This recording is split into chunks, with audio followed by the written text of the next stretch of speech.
All right, so today I'm going to be going over bracing on the squat and the deadlift, and specifically what I do in order to get my brace perfect for the two different lifts, because it is just ever so slightly different nuance for each. Let's begin. So first, I'll show you what I do on the squat without the belt. So when I'm taking the bar, what I'm doing essentially is just trying to fill my belly with as much air as possible.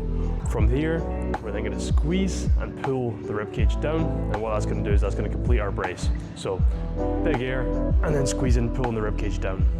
Usually we'll pull your spine into our neutral position and allow the core to really tighten up and make us really uniform all the way down through the floor and ready to begin our squat. Now, with the belt on, that looks slightly different.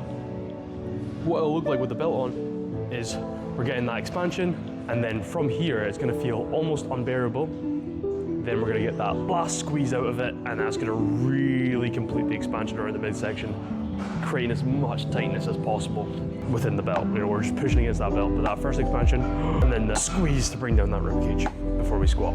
Now deadlift, very similar, although slightly, as I say, here's the nuance. It's almost the opposite. We're creating that pressure first, flexing our core.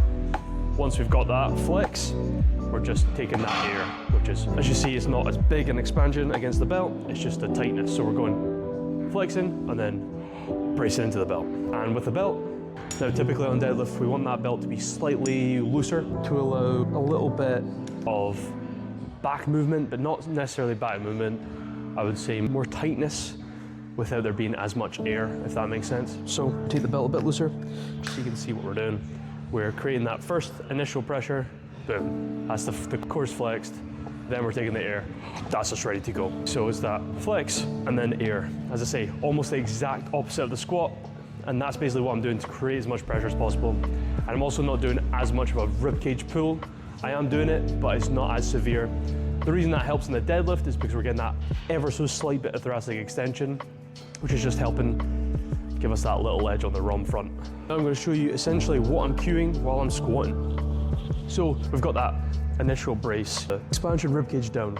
Now, when we're doing that, that's great, that's getting a lot of that intra-abdominal pressure, but there's so many other things that we need to be tight before we get ready to descend in the squat. So what I'm doing is creating that brace, ribcage is going down, pulling the elbows underneath my shoulder, underneath the bar, and then we're ready to descend. That's essentially everything I'm doing while I go through the squat.